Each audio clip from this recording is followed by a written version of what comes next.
I've been asked to speak at any function, religious or civic. I've found there's two environments that I have to be very careful about. One of them is speaking in the great outdoors, mainly the canyons.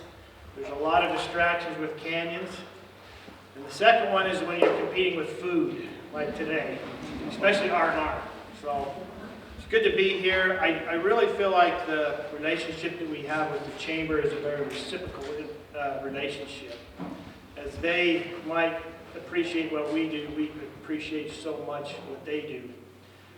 And especially in a year like 2020. You know, I would have never have imagined, and anybody that's in leadership in the City Council, Mayor Mann, Councilmember Lott, would you ever thought you would be governing during a pandemic? And back in March, when this kind of started to settle in just a little bit, Rudy Gobert shut the world down, and we had it in our mind that it was going to be 2 weeks. And so we kind of went on this 2-week notion, and here we are in the middle of January the next year, and we're probably in it thicker than we've ever been, even from the beginning. So it's been challenging. There's been fun aspects to it, and I'll allude to them in a more of a formal way, but I just want to thank everybody for their cooperation. There's one other person I need to thank here today, because I don't get this opportunity to do it in person and in public very much, I guess, and that is my good wife.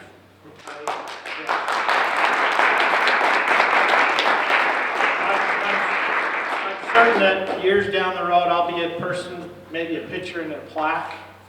It'll be my name on it. But really, what could we do without the support of the people behind us?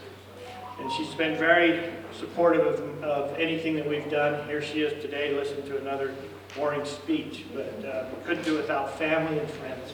So thank you. 2020 tested each of us in ways we never experienced. And I can honestly say that I've never been happier to usher in a new year. So happy New Year's and welcome to 2021. Yes. At our cemetery stands an 8-foot-tall monument called the Statue of Responsibility. It's beautiful. The statue, sculpted by artist Gary Lee Price, consists of 2 hands holding one another's wrists. One hand reaching up in need and the other reaching down to help. The statue is intended to represent the responsibility we have to help those around us.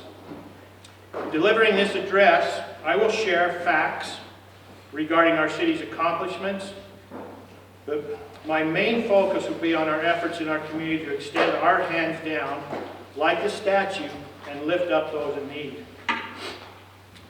For the 3rd consecutive year, our fire department held its title as the busiest fire station in Utah, with 4,180 calls last year. This further emphasizes the need for another fire station, and we are grateful to our residents who approved the necessary funding to make that happen.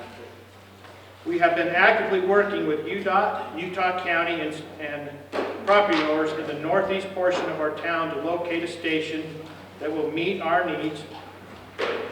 As is usually the case with that many stakeholders, land acquisition has taken longer than expected.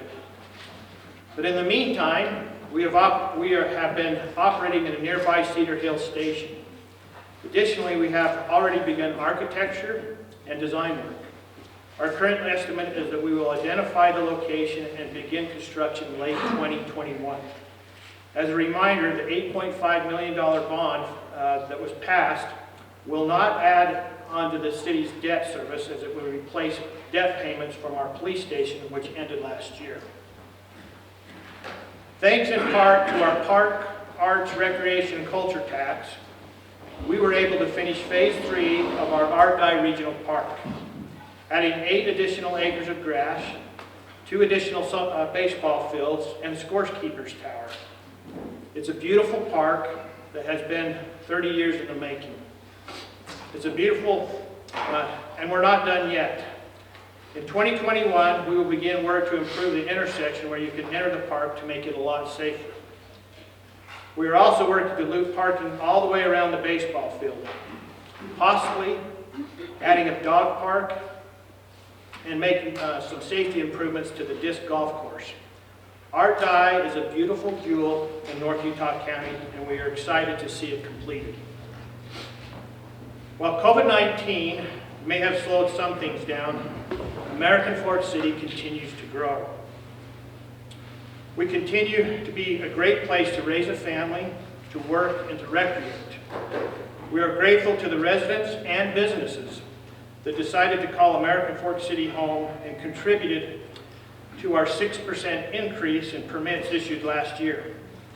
A couple of the more notable projects we saw was the Utah Valley Tower being built just off the freeway on 500 East exit. 155,000 square foot Class A office space, and the Amazon Fulfillment Center located in southeast American Fork. Each of these respective businesses are poised to bring hundreds of jobs to our city. There's a thought experiment that goes like this. If a tree falls in the forest and no one is around to hear it, does it make a sound? This question is designed to raise thoughts regarding observation and perception. From my vantage point as mayor, I get to see all the good things the city does for its residents. But at the same time, I often hear from concerned residents about how we are not doing enough. In most cases, I feel this is an observation and a perception issue, and we simply need to communicate better to the public. So the question I ask myself sometimes is this: if the city does something good and no one knows about it, did we do any good? As a mayor, it has been a priority for me to better communicate all the good we do in our city. Just this last week, we rolled out a redesigned website. Using analytics, we laid out the homepage to be more intuitive and user-friendly. In addition to the newsletter, The Hub, we started a monthly report called Citizens Want to Know. That provides in-depth analysis of frequently asked issues. The first 2 months were focused on roads, and in January, we explained the ins and outs of the citywide snow management. In 2021, we will be expanding our emergency notification system to also provide text and email notifications for things like city news, events, public meetings, or recreational library programs. This will be provided as an opt-in service where people can select which notifications they want. Also this year, we'll be rolling out a report of concern software where residents can report important issues straight from their phones or their computers. These concerns will go directly to the right person and will be responded to or resolved within a few days. We also have invested resources to communicate better regarding capital projects, including road projects. We are doing so much in our community that it's hard to keep track of and communicate all our efforts. But communicate we must if our residents are to understand all that is happening for them. 2020 was a great year to appreciate the simple things we normally take for granted. I realized this when I was at a store staring at empty shelves where bottled water and toilet paper once was. While toilet paper continued to remain elusive, I was grateful to see the demand for water quickly go back to normal. I attribute this fact to that clean water was still running in every home. And really, how blessed are we that we have access to clean water? We used water for so many important things last year. We cleaned more, we laundered more, and we washed our hands a lot. Homebound homeowners across our city decided it was finally time to improve their yards or install gardens, both of which needed water. Last year, American Fork businesses and residents consumed 1.5 billion gallons of culinary water and 4 billion gallons of pressurized irrigation water. Collectively, that's 446 gallons per day, per person, all year long. Toilet paper vanished, Lysol wipes disappeared, but the water kept coming. Reliable water delivery is just an example of a service we sometimes take for granted. Water, pressurized irrigation, sewer, storm drains, trash, and recycling. All services brought to or taken from our homes with little to no consideration on our part. Simple things that remain untouched by the troubles of last year, but that are important enough for me to mention now. Our roads are probably the one city infrastructure that does not go unnoticed. Every year, roads are the #1 issue for our residents and our city council. So if everybody wants them fixed, why are they not getting fixed? Well, that is a complex question and an even more complicated answer. The short answer is that we are fixing them, but with insufficient funds to do all we need in the time we want. Now for the longer answer. As proof that we're working on roads, in 2020, the city pushed the envelope by investing $3.28 million in roads. An unsustainable achievement that required us to draw from our limited general fund balance. With current revenue streams, the city can sustainably afford to spend $2.75 million annually on roads. $1.7 million of that comes right out of the general fund, and the remaining $1 million comes from the state through a gas tax. That means on average we are putting 6% of our budget towards roads. Last year it was 13%. So yes, we are working on roads. I have often found that when someone thinks the city is not doing anything to fix our roads, what they are really saying is that the city isn't fixing their road, the street in front of their house. And they may be right. While we funded $2.7 million a year on average for roads, we estimate we need $4 to $5 million annually to not only maintain our collective road system, but to actually improve the overall road network. And even with $4 to $5 million, it would take 10 to 15 years of consistent funding before all city roads reach acceptable standards. But for the residents who misunderstand that that's nothing is being done, we hope to correct that perception with better communication. Solving the funding gap for roads is also complicated, and most solutions are not very palatable. Our options are to reduce existing services, increase revenues, or find operational efficiencies, what some residents call manage better. Reducing services to fund roads would be tough, as demands for services is only increasing.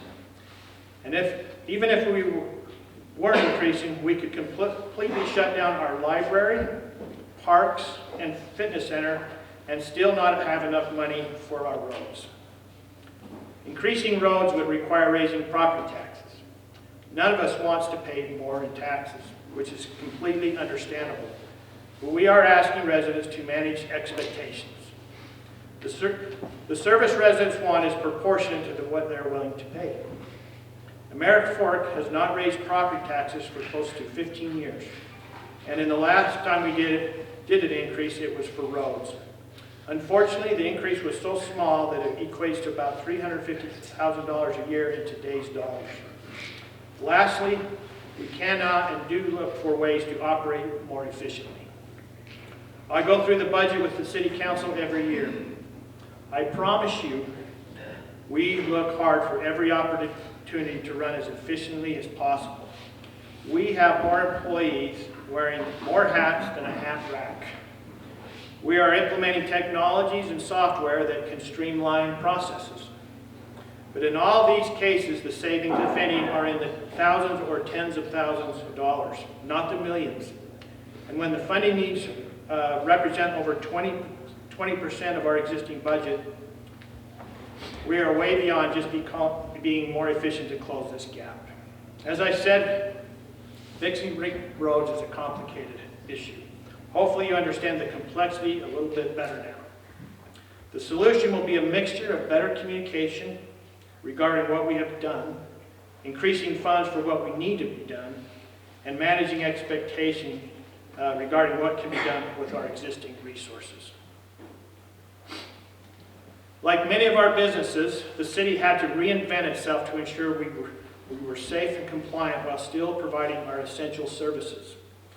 Our recreation, library, and fitness center were probably the most disrupted by the coronavirus. Like most of you, we were asked early in the year to shut down most of our facilities, which was difficult on staff and our residents.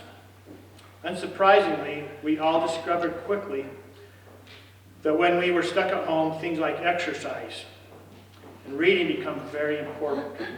For that reason, the city worked hard to minimize shutdowns for its residents. In fact, our library never fully closed.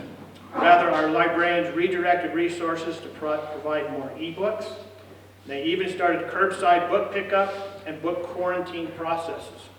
For a time, our librarians did more with even less staff, and the end result was an overall increase in materials checked out in our community.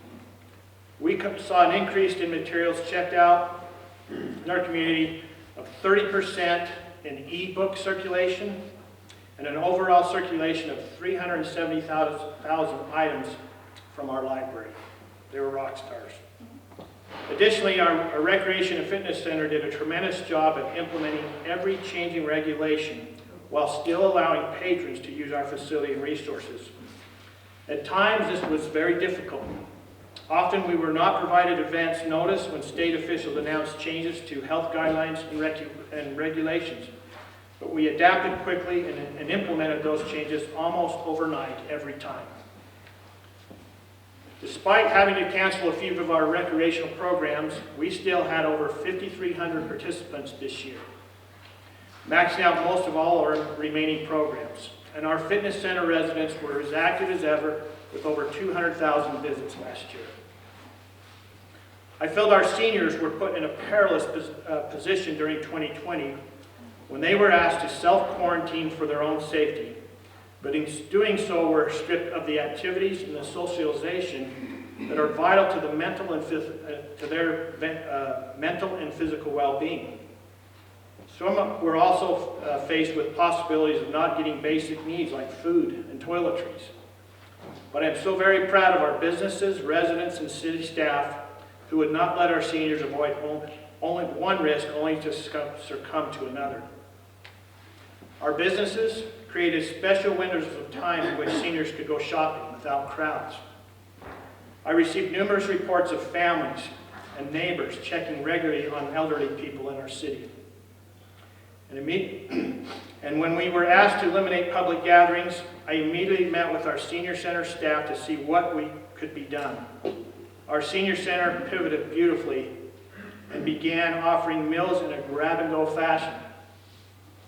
One of the first centers to do so in our county. Initially, we were only handing out 35 meals per day at our senior center. But as restrictions wore on and the need for help only increased, during Christmas time, we handed out 250 meals per day to our beloved seniors. In total for 2020, I estimate we handed out close to 30,000 meals to seniors. Over the course of the year, I realized that we were giving our seniors more than just a meal. We were giving them friendship, conversation, and for some seniors, a reason to get ready for the day. And in return, they gave us perspective that people are really what matters most. Many communities received federal funds intended to help through the worst of the pandemic.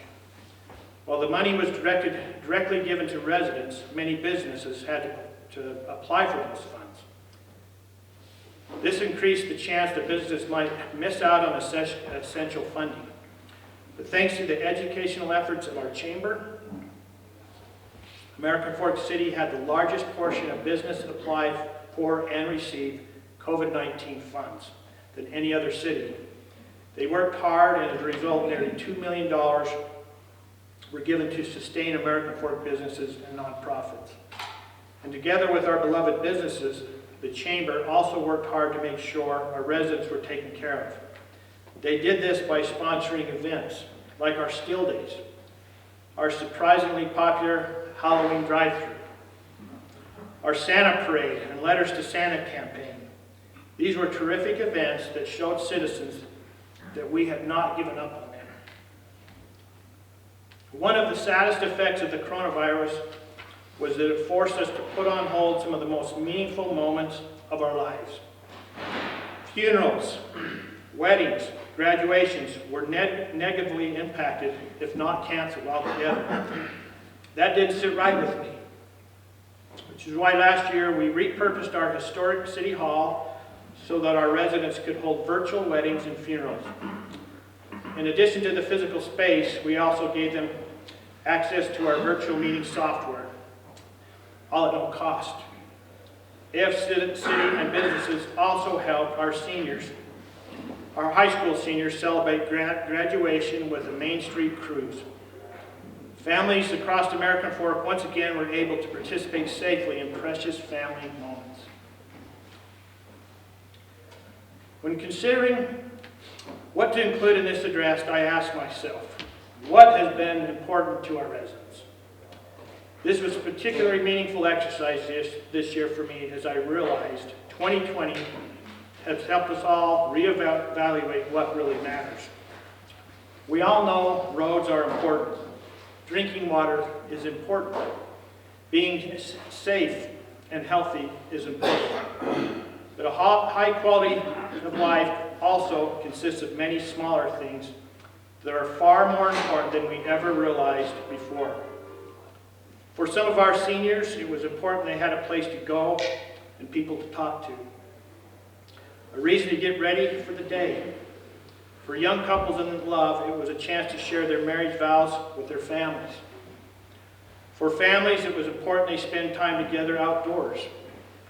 Parents realized just how important it was for their kids to go to school, play with friends, explore the world, and just be kids. And last month, as I drove 30 plus miles through town in a fire truck, I got to see just how important Santa was for our children. In addition to providing the basic services in new ways, the city fought hard to keep the simple things going. Whether it was giving out residents a book, a meal, an activity, a glass of water, or a smile. So let's build on what we have learned last year and make 2021 an even better year individually and collectively. American Fork City will be with each and every one of you every step of the way. Thank you.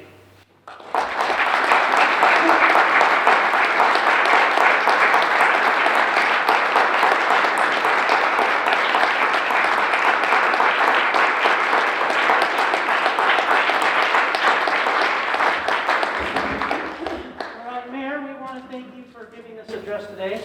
So one of our IHCs has donated this book, and I'd love to give that to you. Do you have time for questions? I do. So how we want to do the questions then is if you have a question, please raise your hand. Then we're going to have Mayor repeat it so that it's well heard. And then whoever needs to answer it, you need to be right about here around the podium. So yeah. Any questions? I have people with me. I might refer to them. So we have our chiefs, both of them, administrators, we have planning, we have everybody. So, pepper me with them. Come on. I see a new metal building being built just south of doTERRA. What is that one? You know, Brandon, do you want to tell them what it is? South of doTERRA. South of doTERRA. Let me think. It's being built. South of doTERRA. Is it? Are you sure? Are you certain it's in American Fork? No. The only one that I can think of is Utah Valley Tower that I mentioned. Yeah, it's a healthcare company. So it's it's a build right next to the there's doTERRA, and next to it is a brand new high-rise office building that was built for Global Payments. It's a company called Global Payments, and next door to them you see all the construction fencing out in the construction for Health, but it's a health-related company that's doing it. And they actually they bought that corner just, on the south side, the lake side, if that interchange. So directionally, it's so dang confusing. It is. I mean, you might hit Linden right there too. I always say that, well, there's either the mountainside or the lakeside, but, yeah, and they're taking the entire complex, so there's no lease space available. The Global Payments building was 100% committed and leased to them, so there's no availability there. And as the mayor mentioned, the Utah Valley Tower building that isn't even finished yet, that's right on I-15 on the east side or the mountainside, it's 100% leased.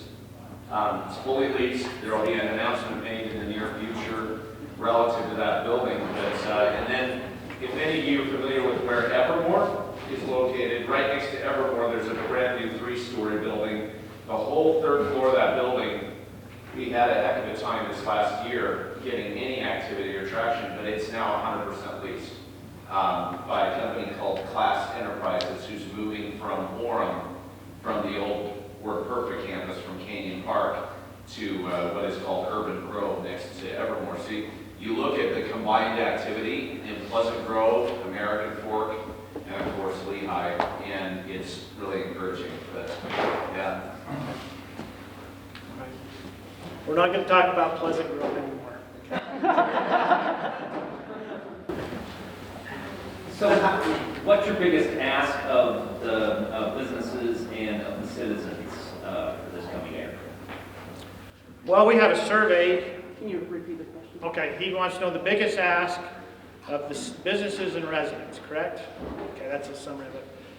We kind of look at our survey as a benchmark. We ask similar questions each year. We might add in a little component here and there, but we do want a benchmark. I haven't seen the results, but I'm going to go off what I believe is right and a pattern that I've seen in the past. Roads, for sure. Roads has been the biggest concern to date since we've been taking that survey. It's something that people, we see it on social media. Not so much this year. The mayor could actually go to the grocery store and not even be recognized with a mask on. But if I get pulled into a corner, it's typically about roads. But I would say roads. But again, this year was so different. These social and the mental health issues and how the city could provide, just show some consistency. I had a good friend that posted kind of a year outlook on Facebook about his kids and his family and how they raised him. He's now a grandpa like me. And I said, it's all about family. He came back, and when he said that, I know he wasn't directing this right at me, but he says, the Santa Parade was a huge win for our family. Thanks for helping us keep it all together. And so I think this year, if I looked at it, the fact that, I was really pleased to see how the chamber, right from the beginning, they were with the banks, and they were trying to get information, the PPP, and then when we had the coronavirus, the task force that was providing funds. So that was a huge thing this year, and what the businesses wanted was relief from COVID. I was on a meeting today, a CDBG grant fund meeting, and again, we're just still talking about the virus and how we can help people overcome some of those things that are hampering them, the ability to pay bills. The business community, we're helping out restaurants with grants for outdoor uses to keep people warm with heaters and things like that. So I might ask you the same question. What would you think that we could do better as a city? And you can ask me now, email me later, but if there's things that you feel like we can do better to better support the businesses, we would love to know what we can do. Did I answer your question? And how about the reverse? What would you ask of us? The reverse of what you can do? Yeah. Oh, well, I can't think of anything more than what you are currently doing. I feel like having the chamber and just having people collected, coming together for Still Days. This year, Still Days was more important than ever. We were right on this cusp of having something a lot bigger, and they had to pivot within a day. I mean, we went from yellow to orange, and they just had to pivot. Yet the business community financially supported still days, just like they did to the other real benchmark events, the traditional events of the city. I couldn't ask more than just to continue to do that. It is so helpful for our city to see that and be a part of something. So they can see people around them and know I'm just not by myself. I have a community family that is there to support me as well. I think it's important that people know that they can see the community is here to support me. Rod? How can we best support police and fire in their efforts? And I know there's always lack of equipment and training and things like that. What can we do? Okay, the question was how can we best support police and fire? I'm going to give them the mic. I'll let them speak.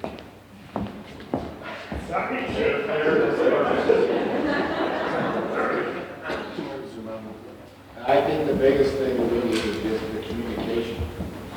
We can solve most problems if people just talk to us. There's a lot of misperceptions out there.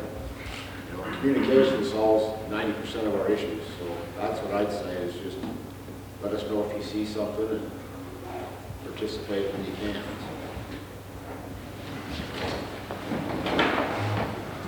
I echo what Chief Osloff said, as well as, like the mayor mentioned, we appreciate the residents and the businesses' support in the bond, and so we're excited to get that going.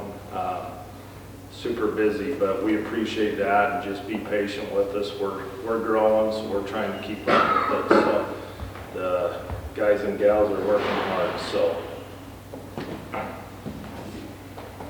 Yeah, that bond was huge for not just the residents, but for the businesses as well. We'll have another fire station going here soon. That'll give us 2. We have our build out is 3. We'll be looking on the south side of town. Part of that bond was the funds to acquire property on the south side of town and just let us sit until we're prepared and ready financially. So that will give us 3 stations, and strategically planned as we have, we believe that will meet build out for the city. Depending on where maybe some roads go that might interfere with that. Any other questions?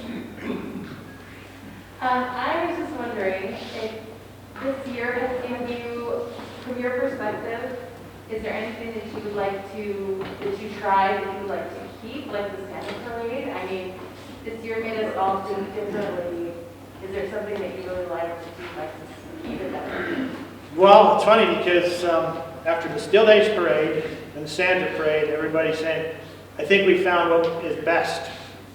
And so, yeah, I think the Santa Parade, I'll tell you what, the smiles on those kids' faces, and the fact that they came by homes. We tried to get within 2 to 3 blocks so people didn't have to go too far from their homes. But I think that we'll, in the planning process of those big events, we'll absolutely look at maybe that we found something that was better because of what was forced upon us. The parade is so traditional, but it was kind of to me, it was not quite as good. We couldn't get as many entries, the really nice floats. They couldn't go 10 or 15 miles an hour through the city. And so, but we'll be looking at all that, taking input. So but the Santa Parade, I think, was a huge win for sure, to have him go all over. And when this thing goes away, which it will, and maybe this year, maybe Santa can go all over the city still. More on roads. Can you, last year you talked about several proposed roads. Any that have been, we've made progress, any approvals? The one, kind of the Island, American Fork one across there, and 700 North, and you talked about a lot of different new options down around the freeway, on the west side of the freeway. Yes, I think one of the more impactful roads to both our communities, Mayor Mann, is this road that's going in right here, the Murdoch Collector. Mayor Mann, how long has that been in the making? Over 40 years. Yeah, over 40 years. Did you say 4 or 40? 40. So this is a road that I believe, when they actually cut the ribbon, that people are going to say, how do we ever live without that road? It's going to take that much traffic and move it in a different direction. I believe it's going to take a lot of traffic off of our 100 East, people coming off of 500 and moving through a bunch of lights and then coming up 100. I think they're just going to go around and do that. And so how that will affect the traffic patterns, I'm hopeful, and I know it'll just improve the east-west connections that we have within our city. We have one that is being considered right now. I believe you'll see this coming sometime in the 2021 range, that will take you from the cemetery at 740, which is that road, and it'll kind of take you down, and it'll at 740 north, and it'll merge down to 700 north, which is just right here onto 200 east. North of Star Mill. Correct, north of Star Mill by a block. So that's a good connection. Some of the real other major corridors are still, there's, UDOT has the reins on some of them. What we used to call the Vineyard Collector, I don't know what we're calling it now, David, but it's more of a east-west connection to get you off of I-15 and take you out west to Saratoga Eagle Mountain. They're talking and actually looking at that as being, it just grows. It goes from a collector to something like Bangerter Highway with interruptions. Now we're hearing freeway status on that road. It will just beeline people out west. Hey, you want to mention the BRT project you got? Yeah. We're part of the initial beginning of what they call something like the BRT. Is everybody familiar with BRT, what that is, over by the bus rapid transit? And it's just a dedicated lane for a bus that will just, it'll be signalized as it comes to a light. It'll cue the light to go green. That bus will stay in its own lane and go right down State Street in American Fork. It'll actually start in Lehigh and pick up and even connect it to Draper. And we will have it come through our Main Street and or Pacific Drive or a combination of the two, and find its way all the way into the network that is now BRT with Provo and Orem. We know that the population figures are grand, and the population is just going to increase in Utah County. Primarily due to our own making. Our kids want to stay here. 70% of the growth will be internal, is what we're learning from past trends. And so it's going to be important to have a transit network that is usable and that people have some consistency. It will replace the buses that have limited stops, and it will network good and well with the front runner station. Well,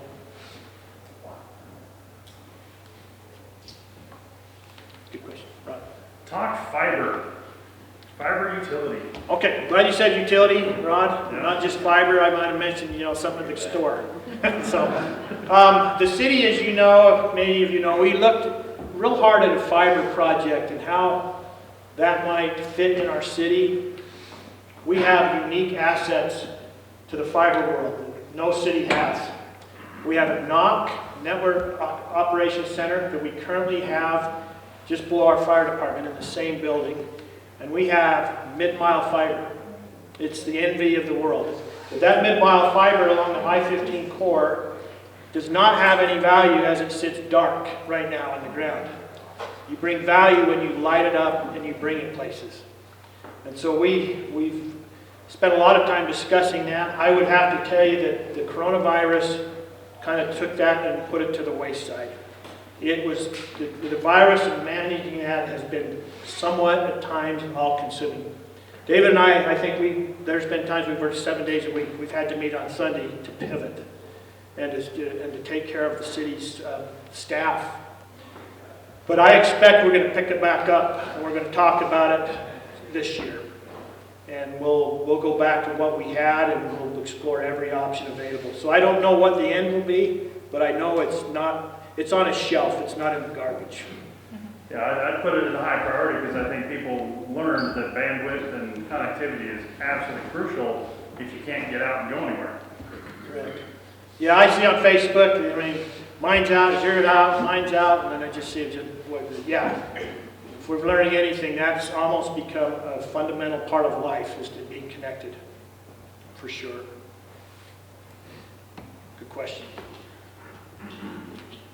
Any other questions? I would just add to what Rod said in regards to that. I'm hearing with a lot of businesses looking at their work from home employees that their investment in them literally may be to upgrade their connectivity from their homes, because that becomes such a crucial asset in their ability to meet and stream, things like that. So if you want a tipping point, and how much sooner it is here, so. Thank you. Thank you. Any other questions? Maybe just one final. I want to personally acknowledge how awesome you have been as a leader, as a mayor. I have the opportunity to work with virtually every mayor, every municipality along the Wasatch Front, and your engagement with the community on everything, whether it be business, whether it be community affairs and activities, is really, really unique. And you're so open and engaged and supportive of entrepreneurs and businesses. And that has really led to a lot of the success that we've seen in spite of the pandemic. So I think a lot of people need to know, I mean, without your support, I mean, when we were kind of held up with the Utah Valley Tower project and we were kind of spinning our wheels, you know, the mayor personally got involved to really be positive and to help advance it. And as a result, now we have arguably the most beautiful new building on I-15 that's full before it's even completed. So keep up the good work. Thank you for everything you do.